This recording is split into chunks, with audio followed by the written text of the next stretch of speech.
ఇక్కడే పచ్చిగా పవన్ కళ్యాణ్ ఒక మాట అన్నాడు. పవనానంద స్వామి అయోధ్యకు పంపించినటువంటి లడ్డూలు 1,00,000 లడ్డూల్లో చేప కొవ్వు ఆవు కొవ్వు కలిసిందేనని ఛాలెంజ్ విసురుతున్న పవన్ కళ్యాణ్ ఈ రోజు కూడా ఆ రోజున 1,00,000 లడ్డులు తయారీకి నెయ్యి సరఫరా చేసినటువంటి వ్యక్తి ఆ రోజు ఈ రోజు చంద్రబాబు గారి బిఆర్ నాయుడు నేతృత్వంలో ఉన్నటువంటి బోర్డులో కూడా సభ్యుడైన సౌరభ్ బోరా అనేటువంటి వ్యక్తే సరఫరా చేసినాడు. దానికి సంబంధించి స్పష్టమైనటువంటి ఆధారాలు ఉన్నాయి. దాన్ని నిస్సిగ్గుగా సిగ్గనేదే లేకుండా పెద్ద పబ్లిక్ మీటింగ్ లో కాషాయ వస్త్రాలు ధరించి పవన్ కళ్యాణ్ మాట్లాడడం జరిగింది. వెంకటేశ్వర స్వామి ఆలయం అపవిత్రమైపోయిందేనని విజయవాడలో దుర్గమ్మ మెట్లు కడిగినాడు.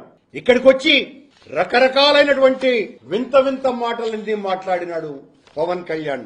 ఎంత దారుణమంటే నీవు రహస్యంగా బూట్లు బహిరంగంగా మెట్లు కడిగిన ఓ సనాతనే పవనానంద ఎందుకు మౌనం వహించినావు అని ఇప్పుడు అడుగుతున్నాం.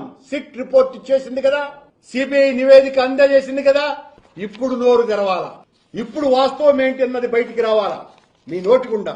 చంద్రబాబు గారి దైవభక్తి ఒక నాటకం, జనక్షేమం అన్నదే బూటకం, అధికారం అన్నది ఒక్కటే కీలకం, సంపాదనే ఆయనకు మూలకం, ఆయన ఒక స్వార్థ కీటకం, హైందవ ద్రోహ రూపకం. మా మీద నిందలు వేసి నిన్న క్యాబినెటింగ్ లో ఎలా దాడి చెయ్యాలా అన్నది.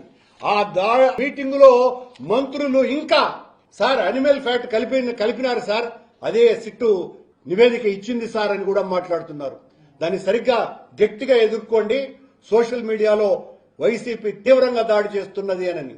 మేము దాడి చేయటం లేదు, మీరు చేసినటువంటి దేవుని మీద దాడి, మా మీద కాదు సుమా, జగన్ గారి మీద కాదు ఈ దాడి, సాక్షాత్తు స్వయంభు అయినటువంటి శ్రీ మహావిష్ణువు మీదనే దాడి చంద్రబాబు నాయుడు చేశాడు. 140 కోట్ల మంది హిందువులు అత్యంత భక్తి శ్రద్ధలతో దర్శించుకునేటువంటి వెంకటేశ్వర స్వామి ఆలయాన్ని తన స్వార్థం కోసమని జగన్ గారిని దెబ్బతీయటానికి జగన్మోహనుడైనటువంటి జగన్నాథుడైనటువంటి వెంకటేశ్వర స్వామిని పావుగా వాడినటువంటి వ్యక్తి చంద్రబాబు నాయుడు.